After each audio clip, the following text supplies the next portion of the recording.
long way back. It feels like a long time ago now, doesn't it? 6 goals ago. Yeah, I think so. I mean, it was the start that Sam would have wanted. It's a direct goal. I mean, there's no two ways about it. 3 at the back don't deal with the first one. Carl flicks it on. I think Joe Cole does ever so well. So he makes it, as he lays it off, he's not content. He then makes another really good run, and he gets inside. Liam Ridgewell's a left wing back who's the furthest that you can see on the screen there. And he doesn't get inside. He doesn't do well enough. But Joe hits it great. He really does. Near post. A lot of people say they should never get beaten in the near post with a goalkeeper, but these balls move so fast now. And it was a good piece of play by West Ham, and you thought, yeah, they're looking good here, they're in the ascendancy, but I thought that disruption in the back four made such a difference. Ray, you warned of the threat of Nicolas Anelka. He delivered his first Premier League goal since 2011. Do you think there's maybe more to come? Well, I thought he was outstanding, David, considering that he'd been out for 2 months. He first came back for 2 months. Wonderful pass there from Brunt. And that's Nico's strength, his pace and his finishing ability. He took it very calmly. He never gets too flustered, but that pass there with the outside of the left foot from Brunt is exactly what he's looking for. It just goes between the two centre-backs. So you see Joey O'Brien trying to get back, there's McCartney. It's just a positional sense that they're not used to. If you could imagine, say, Winston Reid, a left-side centre-back there, it'd be totally different. Again here, you know, that's Demel getting beat. He's marking Olsen. You probably see Winston Reid or Collins or someone like that marking. I think that was the difference at times. I mean, keep it alive really well, and Nelka just rolls rat and just gets the goal. What about the impact of Modibo Maiga that Jamie already mentioned? Yeah. Well, he was offside for the first goal, but Foster should have done a lot better.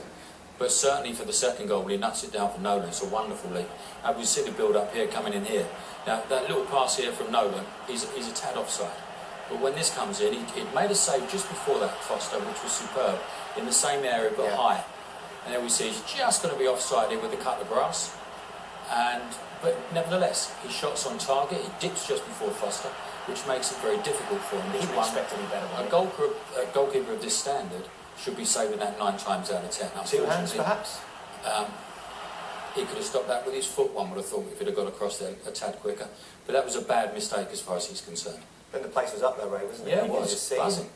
There was that old sense of the West Ham feel. Absolutely. This is what you don't want whenever you go to Upton Park and all of a sudden the crowd are out, the players, you can see how many people are getting into the box, and that's what Kevin Nolan has done well all his career. I mean, it's a nice piece of play by Demel. You think maybe Carlton Cole, but they keep it alive. Might have scored there as well, but no, it's not Cole. He's off the pitch, isn't it?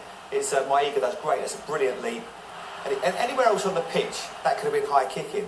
You know, it's a high foot, isn't it, by Nolan, but it's brilliant finish as well, and that's what he's done all throughout his career. Maiga jump, look at this leap there at the back post. Really good header back. And he needed that goal, Kevin Nolan, as we said, that's just his second of the season, first since the opening day. But what about the equaliser from Berahino? Would West Brom feel, Ray, that was deserved on the balance of play? Yes, I thought so. I thought West Brom did well this afternoon. They looked a bit shaky defensively, but most certainly going forward, they looked a threat all the time. And this young man, he's sharp. And that guy Brunt, once again, with that lovely left foot, gives it to him 1 against 1. And he's got nothing else on his mind but to attack the Mel at fullback. And he goes past him quite comfortably. But the only place he can actually put the ball is where he puts it. And that's across the face of Jääskeläinen and in off the post. He's a real player, this keeper. He does look a good 20 player. years of age. He looks like he's got it all. He's got pace. And you can see every time he got it. And he almost won it. Could have won it. This is a brilliant free kick. I mean, Mark Noble is the last man on the ball. And look how far he sets outside his head. I know we've got another angle here, but this is brilliant. Look at Mark Noble's head. Look at the bend on that. And that is going right in the top corner. Brilliant piece of execution. He's a real player. He's going to be a star. Are West Brom in danger? No, I don't think so. I really don't. I think they've got the squad is in depth. Listen, they've got to get a manager in place. That doesn't help.